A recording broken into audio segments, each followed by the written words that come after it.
bendiga. Soy el pastor Jaifer Morales, pastor de Casa de Bendición, y quiero darte la bienvenida a nuestro canal de YouTube. Aquí encontrarás palabras de edificación para tu vida, estudios bíblicos, predicaciones, y juntos podemos disfrutar de lo que Dios ha servido en la mesa. Pero recibiréis poder cuando haya venido sobre vosotros el Espíritu Santo, y me seréis testigos en Jerusalén, en toda Judea, en Samaria y hasta los fines de la tierra. Y en esta noche vamos a estar hablando un poquito de la conversión de Saulo. Y en la lección de hoy vamos a ver el poder de Dios, cómo transforma una vida de manera radical y total. Sabemos que Saulo era un devoto, estudioso de las Escrituras, pero también era un poderoso, ferveciente opositor de los primeros cristianos y al mensaje de que Jesús era el Mesías. Entonces vemos a Jesús que tenía otros planes para él. Se apareció a Saulo en una visión y se declaró Señor. Desde ese momento en adelante la vida de Saulo no volvió a ser igual. Entonces la habilidad de Dios para cambiarnos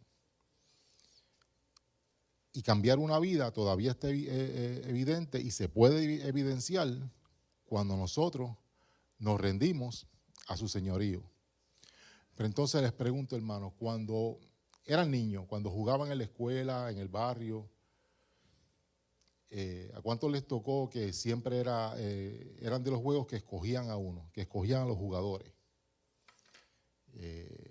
Maybe los varones, que es donde más, ¿verdad?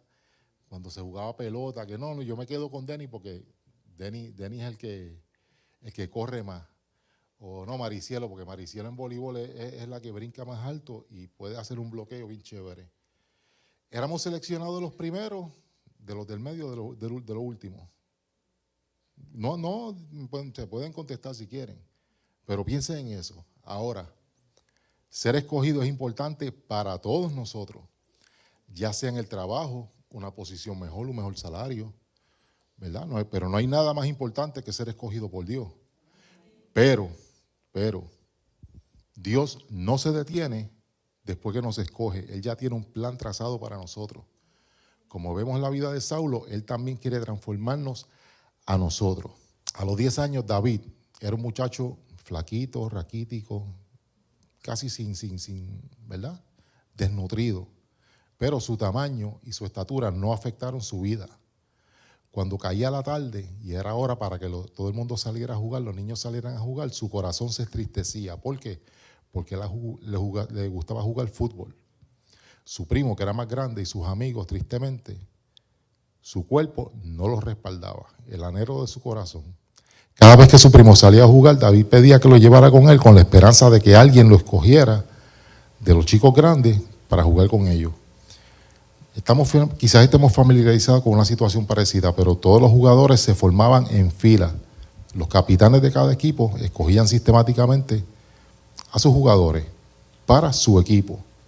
David en la fila, un niñito entre adolescentes corpulentos esperando ser escogido. Uno a uno los llamaban por su nombre hasta que David se quedaba solo. Su primo, demostrando su afecto familiar, le decía: no te preocupes, dale que tú puedes, tú vas a ser parte de mi equipo. Y David corría por el campo del juego, sonriendo y con una alegría incontenible. Hermano, la mayoría de nosotros en algún momento hemos experimentado un alza de la adrenalina cuando nos escogen, sea que nos ganamos un premio, sea que fue algo grande en cuestión ministerial, laboral, pero lo más grande también es cuando nos comprometemos en el matrimonio. Cuando alguien nos escoge es porque nosotros a esa persona le parecemos importante, ya sea el dueño de la compañía, un gerente general. La estima y la expectación de esas personas a la elección nos transforman irrevocablemente. Imagínense en el cambio que experimentamos nosotros cuando a nosotros nos escoge el mismo Jesús, gloria a Dios, que es la persona más importante de la tierra. Entonces, ¿cuál es la manera que transforma a las personas el hecho de ser escogido por Jesús? ¿Cómo se transforma la vida de una persona cuando Dios los escoge?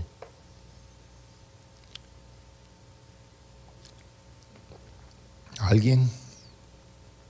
Amén. Gloria a Dios.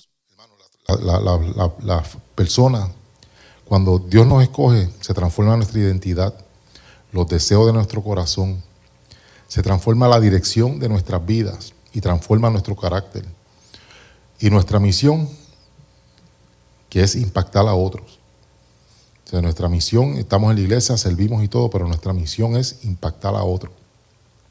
Ahora, ¿qué dice la Biblia cuando nos escoge Dios? Cuando Dios nos escoge, a ti y a mí, eso transforma quiénes somos. Llegamos a ser hijos e hijas en vez de huérfanos. O sea, no estamos solos. Quizás estemos solos aquí en la tierra, pero el Padre está con nosotros en todo momento. Experimentamos esperanza hasta en medio del dolor. Hay personas que eso a veces ni lo entienden. ¿Por qué estamos pasando por ciertas situaciones? Y nosotros estamos con esta alegría, con esta única alegría, con este único gozo. Porque sabemos que tenemos esperanza en Él. Tenemos propósito que va más allá de la muerte y tenemos una misión en Él mientras vivimos en esta tierra. Somos separados porque Él nos escoge a nosotros y su elección nos cambia. Y en el relato bíblico de hoy, ¿verdad?, vamos a considerar a alguien a quien era improbable, era imposible que Dios escogiera. Un hombre llamado Saulo que se oponía rotundamente al mensaje de Jesús. Entonces, cuando leemos, tengo 4 puntitos. Y cuando leemos en Hechos 8, del 1 al 3, el primer punto es la oposición al Evangelio. Dice, y Saulo consentía en su muerte. En aquel día hubo una gran persecución contra la iglesia que estaba en Jerusalén. Y todos estos esparcidos por las tierras de Judea y de Samaria, salvo los apóstoles. Y hombres piadosos llevaron a enterrar a Esteban e hicieron gran llanto sobre él. Y Saulo asolaba la iglesia y entrando casa por casa, arrasaba a hombres y a mujeres y los entregaba en la cárcel. La primera vez que aparece Saulo de Tarso en la Biblia es en el martirio de Esteban, un líder de la iglesia del primer siglo. Y en Hechos 6, 8 dice, y Esteban lleno de gracia y poder hacía grandes prodigios y señales entre el pueblo. En Hechos 7, 59 dice, y apedreaban a Esteban mientras él invocaba y decía, Señor Jesús, recibe mi espíritu. Hay muchos judíos que se pusieron a Esteban, reclutaban a personas, a testigos falsos, para que prestaran declaraciones contra él. Afirmaban que él hablaba en contra de Dios. Y Esteban respondió a sus acusaciones usando las mismas escrituras, dando testimonio acerca de Jesús. Los expertos en la ley fueron humillados públicamente por este hombre humilde a quien había el Espíritu Santo otorgado poder. Saulo presenció el testimonio de Esteban. Mientras Esteban estaba defendiendo su fe, Saulo estaba cuidándole las espaldas a aquellos que lo estaban apedreando, aquellos que estaban acusándole hasta matarlo. Continuando la lectura, vemos que ahí comenzó la feroz persecución de Saulo contra los cristianos. Solo estaba comenzando. El objetivo que él tenía era ponerle el fin a la iglesia y a aquellos que le apoyaban. O sea, vemos, y lo vemos, ¿verdad? Lo hemos visto, lo hemos escuchado en noticias, ¿verdad? Los cristianos en otros países que están siendo asesinados por la palabra, por su fe, por estar defendiendo su fe. Ahora, ¿alguno de nosotros en algún momento ha visto a alguien defendiendo su fe en circunstancias hostiles? ¿Alguien ha presenciado eso, defender tu fe, tu cristiandad, la palabra, en situaciones hostiles? ¿Alguien?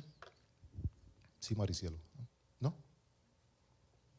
Amén, gloria a Dios. Pues mira, hermano, eso es así. Ellos están por allá. A mí me tocó ¿verdad? Lo que yo hacía en Puerto Rico, yo tocaba en una agrupación cristiana, y en mi trabajo en ese trabajo había una semana en el año que pues, nos invitaban a diferentes iglesias, a diferentes lugares a tocar, pues porque nadie imagina de una agrupación policías, todos cristianos, eso se veía raro. Y mi supervisor, yo le había pedido permiso porque pues tenía que salir en días de trabajo. Él me decía que no, él se reía, se burlaba. Me decía, a ti no te van a dar permiso para eso. Si tú quieres permiso, tú tienes que hablar con el jefe grande, con el comandante. Ok, está bien. Yo me puse en oración y llamo a la oficina del comandante y me dice, si él está aquí, te puede recibir. Ok, porque donde yo estaba en el primer piso, él estaba en el segundo piso. Voy allá. Y este caballero tenía un rango alto en la masonería y un rango alto en la santería. ¿Ok? Cuando yo entré a la oficina, nunca había entrado, era la primera vez. Toda esa figura, todos esos símbolos, todas esas cosas. Y yo le explico, yo pertenezco a esta iglesia, toco aquí, hacemos esto, lo otro. Y sí se puede, yo le dije, sí se puede, yo pues, por lo menos un día durante la semana de que se celebra, pues quiero salir con ellos. Y un sortijón así bien grande, más grande que esta boquilla de micrófono. Y él me dice, ¿usted sabe qué? Usted le va a decir al supervisor suyo cuando baje, que me llame. Usted va a salir uniformado, usted va a llamar por la mañana, se va a dar entrada y se va a dar salida a la hora que le toque salir, aunque salga temprano de la actividad. Usted represente su religión y represente el cuerpo donde usted trabaja. Amén. Es un testimonio para mí porque el problema no, es que todos lo veían a él como que eso era imposible. Un cristiano hablando con él era imposible. Y cuando yo bajo a la oficina, yo digo, mira que llames allá. Y cuando llamo, bueno, hermano, me disfruté todo ese tiempo que estuve en la agrupación. Gloria a Dios. Pero todo fue para gloria de Dios. No fue que por mi fuerza, fue para la gloria del Señor. Punto número 2, hermano. El celo religioso. En Hechos 9, del 1 al 9 dice, Saulo respirando aún amenazas y muerte contra los discípulos del Señor, vino el sumo sacerdote y les pidió cartas para las sinagogas de Damasco, a fin de que si hallase algunos hombres o mujeres en este camino, los trajese presos a Jerusalén. Mas yendo por el camino aconteció que al llegar cerca de Damasco, repentinamente les rodeó un resplandor de luz del cielo. Y cayendo en tierra oyó una voz que le decía, Saulo, Saulo, ¿por qué me persigues? Él dijo, ¿quién eres, Señor? Y él le dijo, yo soy Jesús a quien tú persigues. Dura cosa te es dar cosas contra el aguijón. Él, temblando y temeroso, dijo, Señor, ¿qué quieres que yo haga? Y el Señor le dijo, levántate y entra a la ciudad y se te dirá lo que debes hacer. Y los hombres que iban con Saulo se pararon atónitos, oyendo a la verdad la voz, mas sin ver a nadie. Entonces Saulo se levantó de tierra y abriendo los ojos no veía a nadie. Así que llevándole por la mano le metieron en Damasco, donde estuvo 3 días sin ver y no comió ni bebió. Hermano, Saulo deja el lugar donde estaban apedreando, donde mataron a Esteban, y comenzó su campaña de ir por todas partes con la intención de acabar con la iglesia, con la intención de acabar con todos los cristianos. Después de un tiempo se dirigió a Damasco. El celo por su religión, por lo que él pensaba que él estaba defendiendo, cautivaba su corazón. Luego Dios, a quien Saulo creía que estaba defendiendo, se le acerca a él de manera que no se lo esperaba. Le habló, lo detuvo, se le interrumpió la persecución que tenía contra los cristianos. Y en un momento Saulo, que proclamaba violencia contra los cristianos, quedó totalmente ciego en el piso, tirado, postrado en tierra. Entonces, la ceguera que él tenía física correspondía a la ceguera espiritual. Lo mismo que él estaba haciendo espiritualmente, eso fue lo que le tocó físicamente.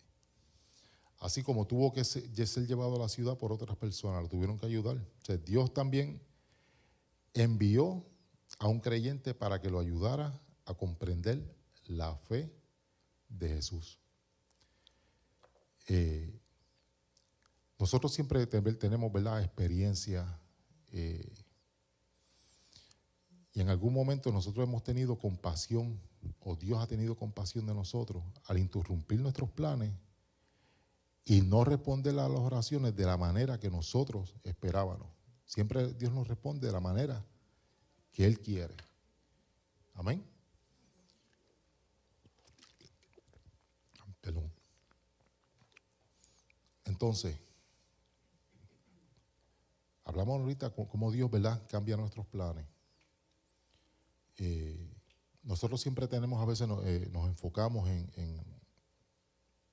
a veces nosotros nos trazamos metas y no son los planes de nosotros, hermanos, son los planes de Dios. Como decía ahorita, ¿verdad? Me pasó todo aquello allá en Revolú para cuando nos mudamos, pero entonces cuando nos mudamos, cada vez que yo buscaba en lo que yo quería, pasaba todo excepto un examen. Varias veces hice todas las pruebas habidas por haber, un examen. Para esa gente yo estoy loco, pero estoy aquí. Pero cuando Dios me respondió la petición que teníamos de trabajo, no era lo que yo esperaba, no era lo que yo quería, pero fue de bendición y hasta el sol de hoy le damos gracias a Dios porque eso sucedió en nuestras vidas. Amén. Gloria a Dios. Están calladitos, hermanos, no sé. Punto número 3. Una elección poco probable. Cuando leemos en Hechos 9, del 10 al 19, dice: había entonces en Damasco un discípulo llamado Ananías, a quien el Señor dijo en visión: Ananías. Y él respondió: heme aquí, Señor. Y el Señor le dijo: levántate y ve a la calle que se llama Derecha, y busca en casa de Judas a uno llamado Saulo de Tarso, porque he aquí él ora. Y ha visto en visión a un varón llamado Ananías, que entra y le pone las manos encima para que recobre la vista. Entonces Ananías respondió: Señor, he oído de muchos acerca de este hombre, cuántos males ha hecho a tus santos en Jerusalén. Y aún aquí tiene autoridad de los principales sacerdotes para prender a todos los que invocan tu nombre. El Señor le dijo: ve, porque instrumento escogido me es este, para llevar mi nombre en presencia de los gentiles y de reyes y de los hijos de Israel, porque yo le mostraré cuánto le es necesario padecer por mi nombre. Fue entonces Ananías y entró a la casa y poniendo sobre él las manos dijo: hermano Saulo, el Señor Jesús, que se te apareció en el camino por donde venías, me ha enviado para que recibas la vista y seas lleno del Espíritu Santo. Al momento le cayeron de los ojos como escamas y recibió al instante la vista. Y levantándose fue bautizado, y habiendo tomado aliento, recobró fuerza, y estuvo Saulo por algunos días con los discípulos que estaban en Damasco. Hermano, nos imaginamos a Wanda, que el Señor le diga: Wanda, yo necesito que tú ores por el presidente de los Estados Unidos, o que ores por el gobernador de la Florida, pero que tú vayas donde él. Pero el problema es que a ti no te gusta el gobernador de la Florida. ¿Estarías dispuesta a hacerlo? Claro que sí. ¿Estás segura que estarías dispuesta a hacerlo? Sí.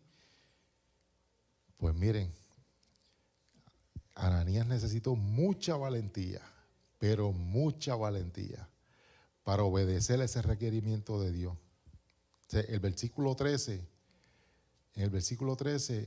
él está diciendo al Señor: o sea, cuántos males este ha hecho en contra de tus santos. O sea, hasta él dudó de ir a orar por él, pero Ananías obedeció a Dios. Entonces, cuando se encontró a Saulo, no lo trató como una persona ajena, sino lo llamó ¿qué? Hermano. La aceptación de Dios era suficiente para que Ananías también aceptara a Saulo. O sea, si para Dios era suficiente, Ananías también tenía que aceptarlo en la familia de Dios. También hay otro personaje en la Biblia que el Señor le escogió, pero entonces lo mandó para un sitio y él se fue para otro. ¿Quién fue ese? Jonás. Ave María, ¿eh? Y tú sabes que yo tenía esa canción puesta hoy y no me acordaba. Y mira, Jonás fue. Lo mandaron para Nínive y él se fue para Plaza de las Américas. ¿Y qué pasó? Ya todos conocemos la historia. Pero es así. O sea, nosotros, como dicen, el hombre propone y Dios dispone. Es verdad, nosotros podemos hacer los planes que queramos. Todo lo que queramos podemos poner ahí en tinta y papel. Pero si no se los ponemos al Señor, no vamos para ningún lado. No vamos a tener éxito. Entonces, ¿qué aprendemos de este ejemplo de Ananías. Para recibir a alguien en la familia de Dios, que alguien venga por ahí y que Denis conozca a esa persona y sabe el pasado de esa persona. ¿Qué podemos leyendo, ¿verdad?, este pasaje y sabiendo, ¿verdad?, lo que Ananías tuvo porque dudó pero ¿cómo es posible pelear? Yo me lo imagino peleando con el Señor. No me mandes a orar por él, porque no es así.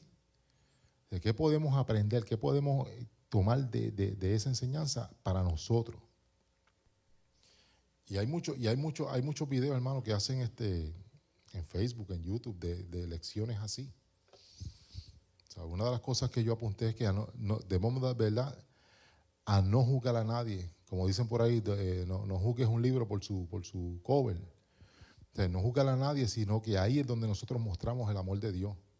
No importando su pasado, no importa quién sea. O sea, entra por las puertas, quiere conocer de Dios, es el momento de nosotros presentarle el plan de salvación. Es el momento de nosotros abrazarle, demostrar el amor de Dios y guiarle a esa persona por el camino correcto para que haga lo correcto delante de Dios. Y no solamente delante de Dios, en su vida personal. Eso es así. Punto número 4, hermano. La pasión por el Evangelio. Hechos 9, del 20 al 22 dice: enseguida predicaba a Cristo en las sinagogas diciendo que este era el Hijo de Dios. Y todos los que le oían estaban atónitos y decían: ¿no es este el que asolaba en Jerusalén a los que invocaban a este hombre? Y a eso vino acá, para llevarlos presos ante los principales sacerdotes. Pero Saulo mucho más se esforzaba y confundía a los judíos que moraban en Damasco, demostrando que Jesús era el Cristo. O sea, Saulo era el que estaba en contra de los cristianos, el perseguidor, el que estaba entregando a los presos, matándolos. Fue transformado en el superhéroe del cristianismo.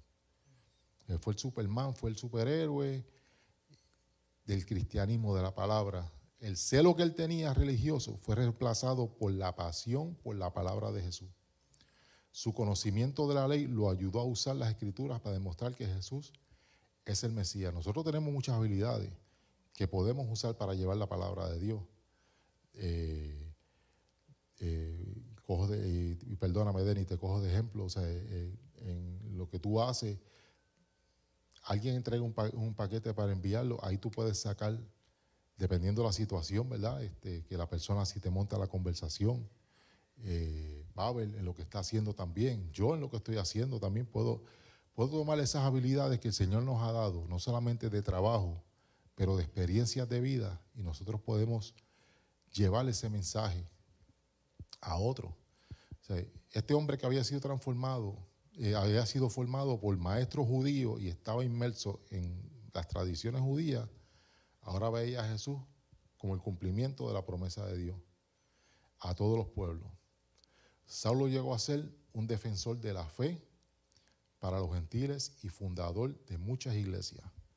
Pablo, como se le llamó más tarde, todavía nos sigue hablando hoy la verdad de Dios cuando leemos sus escritos en el Nuevo Testamento. Entonces, ¿cuál ha sido el cambio más grande que una persona o en nuestras vidas desde que llegamos a ser seguidores de Jesús? ¿Cuáles han sido los cambios más grandes que nosotros hemos experimentado, hermano? Gloria a Dios. ¿Perdón? Una transformación, claro. Una transformación, uno de los cambios más grandes en la vida de una persona se convierte en seguidor de Jesús es una transformación total del corazón y de la manera de vivir. Ya no se define por lo que hacíamos, por lo que éramos. O sea, ahora somos nuevas criaturas en Cristo. Tenemos una nueva identidad como hijos de Dios. Tenemos un propósito y una dirección nueva. El Espíritu Santo cambia nuestros deseos, nuestras prioridades y nuestras decisiones. O sea, todo en nuestra vida cambia totalmente.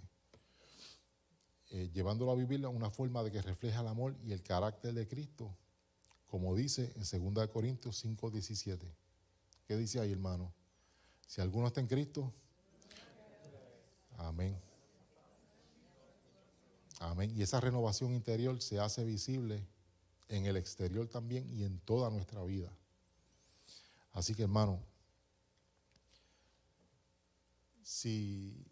para ir concluyendo, Dios cambió a Saulo de una manera radical, total. Pero Dios también hace lo mismo con nosotros. Él no desaprovecha las experiencias, las habilidades que nosotros tenemos. O sea, las experiencias de Saulo, antes del encuentro con Jesús en Damasco, en el camino a Damasco, Dios no desaprovechó esas experiencias. Y una cosa de las que se hablaban ayer en la meditación es que todo esto sucedió en el camino. Mientras Saulo iba caminando, se encontró con Jesús. Mientras Saulo iba allá, le pasó lo de la ceguera. Todo fue en el camino. Mucha gente se convirtió en seguidora de Jesús porque Dios decidió transformar la vida de un hombre. ¿Cuánta diferencia nosotros podemos hacer en nuestro entorno, en donde estemos? No voy a hablar de trabajo. En cualquier lugar que estemos. ¿Cuánta diferencia nosotros podemos hacer con un Dios te bendiga? Hay personas, y a lo mejor el pastor Arturo me puede dar más luz en eso, que a veces uno ve a una persona y sin uno esperárselo, es un sentimiento que uno va donde la persona y como que Dios te bendiga, o le echa solamente una palmadita y la persona se desborona. ¿Le ha pasado, pastor? Es algo que uno no puede a veces ni explicar el por qué estás orando y empiezas ¿verdad?, a llorar en la presencia del Señor y empiezas a orar por una persona y cuando hablas con la persona es que la persona está pasando por una situación. Esas son las experiencias que nosotros tenemos que aprovechar. O sea, Dios nos transforma a nosotros, pero es que nosotros tenemos que llevar ese mensaje para que otros también sean transformados como Él nos lo ha hecho con nosotros.